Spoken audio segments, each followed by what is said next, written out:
बिस्मिल्लाहिर्रहमानिर्रहीम। अस्सलाम वालेकुम नाज़रीन, आप यूट्यूब चैनल देख रहे हैं। मैं इमरान खान हूँ। इस वक्त की जो लेटेस्ट सूरत हाल है वो मैं आपको बता देता हूँ कि इस्लामाबाद को टच कर लिया है हर तरफ से आने वाले काफिलों ने। खैबर पख्तूनख्वा की जानिब से जो काफिले पहुंचे हैं, यानी जो M1 के ऊपर से जो काफिले पहुंचे हैं, वो कहाँ कहाँ से हैं मैं आपको बता देता हूँ। बड़ी तादाद में काफिले पहले इकट्ठे हुए DI खान में काफिले पहुंचे थे। कुछ जो हैं वो बलूचिस्तान से, 3 बड़े काफिले थे जो बलूचिस्तान से आए थे। सरदार अयाज खान खेतरान का काफिला था, वो पूरा ही बलूचिस्तान क्रॉस करके आ रहे हैं क्योंकि वो खेतरान का इलाका वो बिल्कुल अलग साइड पे है। तो वहां से वो लोग पहुंचे और उनके लिए एक बड़ा लंबा और कठिन सफर था, लेकिन वो पहुंचे। सलार खान पहुंचे, बलूचिस्तान की जो क़यादत है वो लोग पहुंचे, ये DI खान में आ गए। इसके बाद जो खैबर पख्तूनख्वा के साउथ के एरियाज हैं, सदरन एरियाज हैं, वहां से 3 काफिले, शेर अफजल मरवत के भाई का काफिला था, फिर उमर अमीन गंडापुर का काफिला अपना था, इसके अलावा जो है वो एक बड़ा काफिला शाहिद कटक का था। ये काफिले सारे DI खान में इकट्ठे हुए, फिर ये आगे बढ़े। जब ये सी पैक पे आए तो वहां पुलिस ने इनके सामने रुकावटें रखी थी, तो इनका पहला इनकाउंटर वहां पे हुआ, पुलिस के साथ सामना हुआ और वहां पे बड़ी जबरदस्त झड़पें पुलिस के साथ चल रही थी। इतने में मियाँ वाली के लोग जो हैं वो उकब से कामयाब हो गए और उन्होंने रुकावटें तोड़ के सी पैक के ऊपर रास्ता बना लिया। जब मियाँ वाली के लोग पीछे से आए तो सामने से जो है वो कुछ लोग इस तरफ को गए और पुलिस बीच में सैंडविच बन गई और फिर काफिलों के लिए रास्ते खुल गए। ये लोग रात को टाइमली निकल पड़े थे और इन्हें मौका मिल गया सी पैक के ऊपर पुलिस को खुदेड़ने का। तो जब पुलिस भाग गई तो ये लोग मोटरवे पे पहुंच गए जो पेशावर से इस्लामाबाद की जानिब जाती है। अब इनके सामने रुकावटें बहुत कम थी, जो रुकावट आई है ये उसको उखाड़ते गए, उसको हटाते गए। और ये इतना बड़ा काफिला था कि एक आम शहरी ने एक वीडियो बना के शेयर की, वहां बैठा हुआ था, उसने 10 मिनट तक उसने रिकॉर्डिंग की है। तो 10 मिनट बस गाड़ियां भागती ही जा रही हैं और अच्छी खासी रफ्तार में गाड़ियां जा रही थी और वो उसके बाद भी वीडियो बना सकता था, काफिला खत्म नहीं हुआ था। तो 10 मिनट तक अगर गाड़ियां भागती जा रही हैं और इतनी ज्यादा गाड़ियां जा रही हैं सारे, और रोड के दोनों तरफ, आने वाली साइड पे भी और जाने वाली साइड पे भी, तमाम रास्ते इस्लामाबाद की तरफ जा रहे थे। तो ये लोग जाकर उतरे हैं, इस्लामाबाद से ज्यादा दूर नहीं है वो इलाका, ये अटक का एक एरिया है, वहां से ये उतरे नीचे और वहां से उतर के फिर इन्होंने रास्ता लिया इस्लामाबाद टोल प्लाजा का। ये इस्लामाबाद टोल प्लाजा से 15 किलोमीटर पहले जाकर रुक गए थे और इंतजार कर रहे थे अली अमीन गंडापुर का।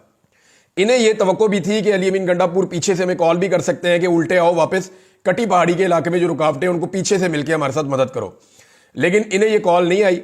ये पूरा काफिला वहीं पर मौजूद रहा और जो अटक के शहरी हैं वो भी निकले और निकल के वो भी इस्लामाबाद टोल प्लाजा की तरफ आकर वो भी जमा हो गए। तो ये बहुत बड़ी तादाद में लोग हैं। खावर बुखारी साहब हैं अटक के, और बहुत सारे लोग हैं अटक के, कुछ MPs हैं जो अटक से इलेक्शन जीते हैं, वो लोग भी हैं। तो ये सारे लोग आए और ये भी आके मोटर पे इकट्ठे हो गए। अब ये मियाँ वाली और अटक के लोग हैं, इनके अलावा बलूचिस्तान के और जो साउथ एरियाज हैं खैबर पख्तूनख्वा के, ये उनके लोग हैं। बन्नू से आए हुए लोग हैं, जनाब ये करक से आए हुए लोग हैं, ये वजीरिस्तान से आए हुए लोग हैं, ये DI खान से आए हुए लोग हैं। तो ये सारे लोग वहां इकट्ठे हो गए। अब ये हो गया काफिले का एक हिस्सा। यहां क्लेम किया जा रहा है कि 1 लाख के करीब लोग इसके साथ शायद मौजूद हैं, इतनी बड़ी तादाद में। अच्छा, जो दूसरा काफिला है जो बहुत बड़ा है वो अली अमीन गंडापुर का है और उसके अंदर भी 3 काफिले शामिल हो चुके हैं। एक उसके अंदर जो है वो मालाकंड डिवीजन शामिल हो गया, दूसरा उसके अंदर जो हजारा डिवीजन है वहां से जो लोग आए वो काफी लड़ते हुए आए, उन्होंने 3 रुकावटें दूर की, पंजाब में से गुजर के वो अली अमीन गंडापुर के पास आकर मिले। फिर इसी तरह जो मालाकंड के लोग हैं या चित्राल के लोग हैं या गिलगित बल्तिस्तान के लोग हैं वो भी इन्हीं रस्तों से होते हुए अली अमीन गंडापुर के काफिले से मिले। फिर गंडापुर का अपना एक काफिला है, पेशावर और सराउंडिंग के इधर जितने शहर हैं, आप कोहाट को ले लें, बाकी जगहों को ले लें, चारसदा को ले लें, ये सारे उनके साथ इकट्ठे हुए और इन्होंने आकर मोटरवे पे ट्रेवल करना शुरू किया। आगे इनको स्वाबी और मर्दान से जो वहां के कारकुन है उन्होंने ज्वाइन किया, ये सबसे आखिर में ये शामिल हुए क्योंकि ये सबसे करीब थे। और अब इनके सामने कटी पहाड़ी थी। कटी पहाड़ी वो एरिया है जहां पे 20,000 के करीब एहलकार मौजूद थे और ये प्रोफेशनली ट्रेंड है। इन्होंने काफी दिनों तैयारियां की हैं, बड़ी इन्होंने मैपिंग शैपिंग की है, हर चीज के हथियार जो इनको चाहिए थे वो इनको दिए गए हैं। इनके पास स्टन ग्रेनेड्स भी थे। ये स्टन ग्रेनेड जो होता है ना, मैंने पहले भी आपको एक दफा बताया था, ये इस्तेमाल हो चुका है माजी में। एक ऐसा ग्रेनेड है जिसको, ये मिलिट्री ग्रेड वेपन है, इसको इस्तेमाल किया जाता है जब कोई तंगो तारीख गलियों में या बंद घरों के अंदर ऑपरेशन किया जाता है मिलिट्री की जानिब से, तो इस ग्रेनेड को पहले अंदर फेंकते हैं। आपने देखा होगा अक्सर फौजी पहले अंदर ग्रेनेड फेंकते हैं, उससे एक धमाका होता है, धुआं होता है, फिर वो अंदर दाखिल होकर अटैक कर देते हैं। इस ग्रेनेड की खूबी यह है कि जहां पे ये फेंका जाता है ना, तो चंद सेकंड के लिए लोग हवास बाख्ता हो जाते हैं। यानी अगर उनके पास वेपन भी है तो वो फायर नहीं कर सकते। ये इंसान के आसान खता कर देता है। इतना ज़बरदस्त इसका धमाका और इसकी शिद्दत होती है, इसका थ्रस्ट इतना ज़्यादा है कि ये बंदा मारता तो नहीं है लेकिन आदमियों को बेबस कर देता है। तो इसको इस्तेमाल किया गया है। बल्कि कुछ ग्रेनेड जो है, जो बाद में इन्होंने रिकवर किए वहाँ से पाकिस्तान तहरीक इंसाफ के कारकुनों ने, तो सुहेल अफरीदी ने निकाल कर दिखाए भी हैं सूबाई वजीर ने कि ये स्टन ग्रेनेड्स हैं और ये हमारे खिलाफ इस्तेमाल कर रही है रियासत, तो ये जुल्म है, ये हमारे साथ ना किया जाए। कुछ कारकुन जो है वो गिरफ्तार भी हुए पाकिस्तान तहरीक इंसाफ के, जो खैबर पख्तूनख्वा के काफिले के साथ आ रहे थे। तो उसके बदले में तहरीक इंसाफ के कारकुनों ने पुलिस वालों को यरगमाल बना लिया और फिर उनके साथ बातचीत करके पुलिस वाले छोड़ दिए और कारकुन जो है वो अपने वापस ले लिए। मौके के ऊपर ही फैसला हो गया, ना कोई अदालत ना कोई और चीज़। पुलिस वालों ने भी कहा ठीक है, अब अपने बंदे वापस लो, इनके बंदे छोड़ दो। पुलिस वाले कई जगहों पे पाकिस्तान तहरीक इंसाफ के कारकुनों के हत्थे चढ़े, लेकिन उन्होंने विजुअल्स बनाए तहरीक इंसाफ के कारकुनों ने, उनको सोशल मीडिया पे डाला भी कि हम इन्हें पानी पिला रहे हैं, हम इनका ख्याल कर रहे हैं। दूसरी तरफ कोई कारकुन अगर पुलिस के हत्थे चढ़ जाता है तो वो बहुत डंडे मारते हैं। ये हमने विजुअल देखा है कि अकेला कारकुन या 2 कारकुन या 4 कारकुन जहां पे पुलिस वालों के नरगे में आए, पुलिस वालों ने उनको बहुत मारा। लेकिन दूसरी जानिब आप ये देखेंगे जब अकेला पुलिस वाला या 2 4 5 पुलिस वाले कारकुनों के कब्जे में आ जाते हैं तो वो पानी भी पिलाते हैं, उनका ख्याल भी रखते हैं। हालांकि ये मैंने एक नई चीज़ देखी कि पुलिस वाले खुद इमरान खान जिंदाबाद के नारे लगा रहे थे और वो ये कह रहे थे कि अल्लाह दी कसमें इमरान खान जिंदाबाद।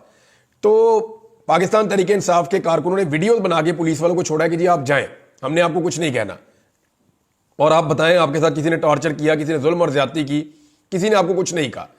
तो ये इमरान खान साहब की तरबियत है। हाँ, ये जरूर है कि जब सामने से पुलिस मार रही होती है तो यहां से कारकुन भी पत्थर फेंक रहे होते हैं, ये भी उनके साथ लड़ते हैं। लेकिन अगर पकड़ लेते हैं तो दोनों का रवैया बिल्कुल मुख्तलिफ है। अगर पुलिस पकड़ लेती है कारकुन को तो बहुत मारती है, कारकुन पकड़ लेते हैं पुलिस को तो वो कुछ भी नहीं कहते, बल्कि वो बाहिफाजत छोड़ कर आते हैं, तरीका भी बताते हैं कि यहां से चले जाओ। कटी पहाड़ी में कोई 20,000 के करीब एहलकार थे, ट्रेंड एहलकार थे, उनके पास बेशुमार शेल थे, उन्होंने हजारों शेल फायर किए हैं। वहां से पत्थर भी फेंके गए गाड़ियों के ऊपर, स्टन ग्रेनेड्स भी मारे गए गाड़ियों के ऊपर, और गोली भी चली है, रबड़ की गोलियां बहुत ज्यादा चली हैं। लेकिन इसके बावजूद जो पाकिस्तान तहरीक इंसाफ के काफिले में मुराद सईद की पूरी टीम है, जो इस वक्त खैबर पख्तूनख्वा की काबीना का हिस्सा भी है, उन लोगों ने ये रुकावटें अबूर कर ली और वो पहाड़ों पर चढ़ गए। उन्होंने पुलिस से उनकी जगह छीन ली और ये 20,000 पुलिस एहलकार जो वहां पे मौजूद थे, ये वहां से भाग गए और इन्होंने देहातों में और इधर उधर मुख्तलिफ जगहों पे भागकर अपनी जान छुड़ाई। जबकि कारकुनों ने अब कटी पहाड़ी का सबसे मुश्किल मरहला अबूर कर दिया है। खैबर पख्तूनख्वा से जब भी कोई काफिला आता है ना, तो उसके सामने जो सबसे मुश्किल मरहला होता है, जिसको पार करना बिल्कुल मुमकिन नहीं होता। यानी अगर किसी भी पॉलिटिकल पार्टी को आप कहेंगे कि ये रुकावटें पार करो तो वो कहेगी इनसेन है, ये हो नहीं सकता। ये तो पाकिस्तान तहरीक इंसाफ कोई जुनूनी पार्टी है, ये उसको क्रॉस कर लेते हैं हर दफा। तो इस मरतबा पिछली मरतबा से ज्यादा बंदोबस्त किया गया था, ज्यादा कंटेनर थे, ज्यादा खंदकें थी, ज्यादा आंसू गैस थी, ज्यादा रबड़ की गोलियां थी, एहलकार भी ज्यादा थे। लेकिन इसके बावजूद पाकिस्तान तहरीक इंसाफ ने सुबह उठने के बाद जोर लगाना शुरू किया और चंद घंटों के अंदर इसको क्लियर कर दिया। तो कटी पहाड़ी क्रॉस कर रहा है बुशरा बीबी और अली अमीन गंडापुर का मेन काफिला, जिसके अंदर दीगर 3 काफिले भी शामिल है, और चौथा जो बड़ा काफिला है वो उनका इंतजार इस्लामाबाद के दरवाजे पे कर रहा है। अब ये सारे यहां इकट्ठे हो रहे हैं। दूसरी जानिब पंजाब से भी कुछ काफिले पहुंचना शुरू हो गए। उन्होंने हकला का जो पॉइंट है उसको क्लियर कर दिया। हकला जो है वो एक बड़ा मुश्किल पॉइंट था, उसको भी पंजाब से आने वालों ने क्लियर कर दिया है। तो ये सारे काफिले इस वक्त इकट्ठे हो जाएंगे मोटरवे के ऊपर। मोटरवे पे इकट्ठे होने वाले लोगों की जो गिनती है वो बहुत बड़ी है। यानी इतनी बड़ी तादाद में आज तक पाकिस्तान की तारीख में पाकिस्तानी इस्लामाबाद की तरफ नहीं आए। ये सबसे बड़ी तादाद में पहली मरतबा पाकिस्तानी इस्लामाबाद पहुंचे और हर तरह की रुकावट और फस्तायत को अबूर करके पहुंचे। अभी पंजाब के कुछ मामला हैं, देखिए, अगर अयाज खान खेतरान पूरा का पूरा बलूचिस्तान क्रॉस करके वो इस्लामाबाद पहुंच सकता है, तो जो पंजाब के शहरी है या वहां की जो लीडरशिप है वो क्यों नहीं इस्लामाबाद पहुंच पाई। अभी रावलपिंडी और इस्लामाबाद का इम्तिहान बाकी है, उन्होंने अपनी तवानाइयां बचा के रखी हुई हैं। अभी उनके अनाउंसमेंट आना शुरू हुए हैं कि मगरिब के वक्त वो अपनी कार्रवाई शुरू करेंगे। आखिरी रुकावट इस वक्त कौन सी है पाकिस्तान तहरीक इंसाफ के सामने, या जो बड़े काफिले आ रहे हैं उनके सामने? अब उनकी ताकत बहुत बढ़ गई है काफिलों की, और वो बहुत जबरदस्त शिद्दत के साथ आ रहे हैं। लेकिन आखिरी रुकावट जो है वो है 26 नंबर। 26 नंबर का जो एरिया है, यहां पे पुलिस पूरा बंदोबस्त करती है कि इसको कोई क्रॉस ना कर सके। लेकिन यहां प्रॉब्लम यह है कि अंदर की तरफ से बड़ा दबाव है रावलपिंडी और इस्लामाबाद के शहरियों का। जब वो इस्तकबाल करने के लिए आएंगे तो पुलिस के लिए वहां खड़ा होना मुमकिन नहीं रहेगा। तो ये कंटेनर, जैसे हमने पहले देखा, कंटेनर तिनकों की तरह लोग कभी उधर धकेल रहे हैं, कभी उधर धकेल रहे हैं। जो कंटेनर्स वेल्ड किए हुए थे उनको गाड़ियों के साथ खींच कर ले जाते हैं, कंटेनर्स को रस्से डाल के खींच लेते हैं। तो कारकुनों ने कसर कोई छोड़ी नहीं। अभी तो रस्ते में कोई कंटेनर दिखाई नहीं दे रहा। ये सारे लोग तमाम रुकावटें, तमाम खंदकें उबूर करके, यानी इस वक्त किया ये हुआ है कि आज़ाद कश्मीर का, गिलगित बल्तिस्तान का, इवन मरी का, इस्लामाबाद के साथ या पंजाब के साथ राब्ता मुनक़ता किया गया।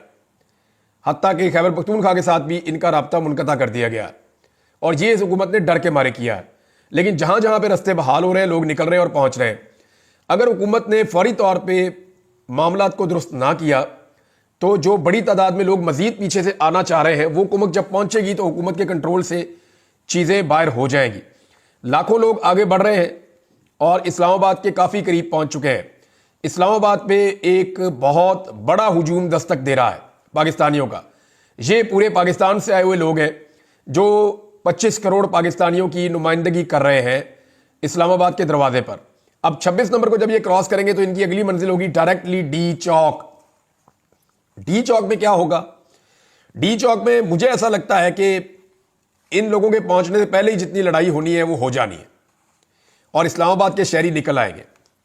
आमिर मुगल ने कहा है कि हम अपनी तवानाइयां ज़ाया नहीं कर रहे, लेकिन हम सबको कह रहे हैं कि तैयार हो जाए, अपनी अपनी चीज़ें तैयार कर लें। इमरान खान साहब से एक मुलाकात भी हुई है। देखिए, इमरान खान साहब को जेल में एक पैगाम भिजवाया गया और वो पैगाम लेकर बैरिस्टर गौर गए। इमरान खान साहब ने उस पैगाम के ऊपर ओके नहीं किया। देखिए, इमरान खान साहब को इससे पहले ऑफर थी कि आपको बनी गाला शिफ्ट कर देते हैं, आप हाउस अरेस्ट हो जाएं, चीज़ें चंद दिनों में बेहतर हो जाएंगी, आप इसको कॉल ऑफ कर दें। आज फिर इमरान खान साहब को कहा गया कि आपकी कुछ और बातें भी मान लेते हैं, किसी एक बात के ऊपर आ जाए, आप इसको कॉल ऑफ कर दें। बल्कि यह भी कहा गया कि आपको खैबर पख्तूनख्वा भेज देते हैं, आप वहां चले जाएं, लेकिन इस वक्त इस एहतजाज को कॉल ऑफ कर दें। तो इमरान खान साहब ने कहा नहीं, पहले डी चौक पहुंचो फिर फैसला करते हैं। तो उन्होंने अपने कारकुनों को यह कहा कि आपने डी चौक पहुंचना है और इमरान खान साहब की अहलिया बुशरा बीबी अली अमीन के साथ मिलकर लीड कर रही है और वो तकारीर भी उन्होंने की है 2-3 दफ़ा। कारकुनों को उन्होंने पैगाम दिया कि हमने इमरान खान को लेकर वापस आना है, वो सिर्फ मेरा शौहर नहीं है, वो पाकिस्तान का बहुत बड़ा लीडर भी है और हमने उसको लेकर वापस आना है, आपने मेरा साथ देना है। मैं अकेली भी रह गई ना तो वहां खड़ी रहूंगी, मैं वहां से नहीं हिलूंगी, मैं आखिरी सांस तक वहां पे खड़ी होकर मुकाबला करूंगी, मैं अपने शौहर को लेकर आऊंगी। अब बुशरा बीबी तो डट के खड़ी हो गई है, कारकुन भी उनके साथ खड़े हो गए हैं। कारकुनों की हालत यह है कि वो किसी और के ऊपर ट्रस्ट ही नहीं कर रहे, किसी पे भरोसा ही नहीं कर रहे। वो सारे के सारे इस वक्त डी चौक में पहुंच रहे हैं। अच्छा, इस्लामाबाद में जो अनाउंसमेंट की गई है, एक तो इमरान खान साहब ने चिट्टा इनकार कर दिया किसी भी किस्म की डील के, किसी भी किस्म की बात से।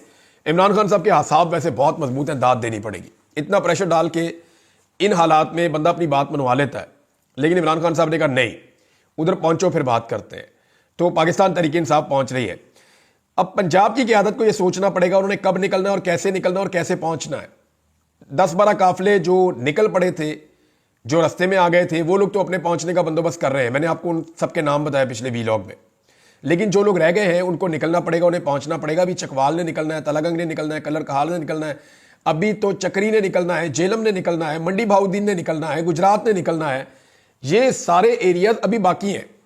इन्होंने निकलकर रावलपिंडी और इस्लामाबाद की तरफ आना है। बहुत बड़े काफिले जो है वो जीटी रोड से आएंगे, कुछ काफिले मोटरवे से आएंगे और मोटरवे के ऊपर इस वक्त पाकिस्तान तहरीक इंसाफ के लोग ना सिर्फ M1 पर जो पेशावर से आ रही है, बल्कि M2 पर जो लाहौर से आ रही है, उसके ऊपर भी काफिले मौजूद हैं और ये सारे इस्लामाबाद की जानिब बढ़ रहे हैं।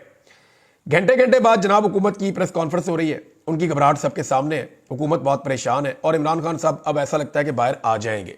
उसकी वजह मैं आपको बताता हूं। कल है जी 26 तारीख। 26 तारीख को इमरान खान साहब के रिमांड की पेशी है, जो रावलपिंडी वाला मुकदमा है। इसमें ऐसा लगता है कि मजीद रिमांड नहीं दिया जाएगा, हो सकता है इमरान खान साहब को जुडिशल कर दिया जाए और अगर जुडिशल कर दिया गया तो अगले दिन इमरान खान साहब की बेल हो जाएगी 27 तारीख को। तो यही एक नया मुकदमा है जिसमें इमरान खान साहब को मजायका खेज मुकदमे में अंदर रखा गया है।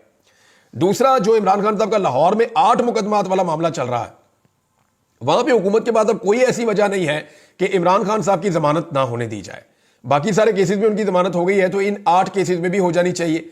अगर 27 तारीख को इमरान खान साहब को इन 8 केसों में जमानत मिल जाती है और रावलपिंडी वाले एक में मिल जाती है, तो फिर इमरान खान साहब एक आजाद शहरी हैं, इसलिए कि इससे पहले के तमाम मुकदमात में इमरान खान साहब या तो बाइज्जत बरी हो चुके हैं, या उनकी सजा मुअत्तल हो चुकी है, या इमरान खान साहब जो है उनकी जमानत कंफर्म हो चुकी है।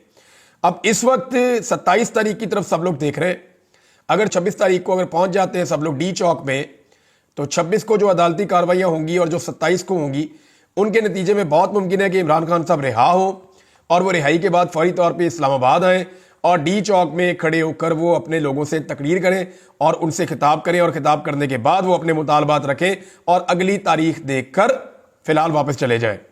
ये एक सूरत हो सकती है, विन विन सिचुएशन सबके लिए।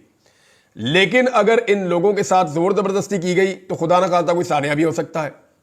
और हुकूमत को इस बात का ख्याल रखना चाहिए कि दूसरे सूबों से पुलिस बुलाई हुई है, वो पुलिस वाले बेचारे बीमार हो रहे हैं, उनको रात को तंबुओं के अंदर सर्दी में सुला दिया, उनको ठंड भी लग रही है, ना उनको खाना पीना अच्छा मिल रहा है, ना उनका कोई ख्याल रख रहा है, उनको सिर्फ डंडे पकड़ाए हुए हैं आपने लोगों को मारने हैं, वो बेचारे अपने घरों से इतनी दूर आए हुए हैं। तो मेरी एक गुजारिश उन पुलिस वालों से है कि आपने अपनी सिक्योरिटी का बहुत ख्याल रखना है। यहां पे ऐसे अनासर हैं जो फायदा उठा सकते हैं इस सारी सिचुएशन का, लिहाजा किसी भी दहशतगर्दी से, किसी भी वाकये से आपने अपने आप को बचाना है। किसी की सियासत या किसी की दहशतगर्दी की आपने भेंट नहीं चढ़ना। जहां पे आप सोएं या जहां पे आप आराम करें, वहां पे आपको अपनी सिक्योरिटी के लिए खुद बंदोबस्त करना है, अपने लोगों को खड़े करना है, एक एक बंदे को चेक करना है और फिर आपने उनको आने देना है। अदरवाइज ये यानी एक लैप्स हो जाएगा ना, तो सिक्योरिटी का लैप नहीं होना चाहिए। सिक्योरिटी वालों को चाहिए कि खुद अपना भी ख्याल रखें और अपने साथ जो साथी आए उनका भी ख्याल रखें, क्योंकि इस्लामाबाद इंतजामिया तो खुद गर्ज है, हुकूमत को तो आपसे कोई गर्ज नहीं है। वो तो ऐसा लगता है कि उन्होंने पुलिस वालों को बीमार होने के लिए बुलाया और बीमार होने के लिए छोड़ दिया है। इस्लामाबाद और रावलपिंडी की आवाम के लिए एक गुजारिश है, ये लोग लगभग जब पहुंचेंगे तो 2 दिन हो जाएंगे इनको चले हुए, और शदीद लड़ाई के बाद ये लोग पहुंचे हैं आपके पास और इन्होंने बड़ी तकालीफ बर्दाश्त की है, आंसू गैस की शेलिंग खाई है, डंडे खाए हैं, बड़ा जागते रहे हैं, बड़ी देर लड़ते रहे हैं।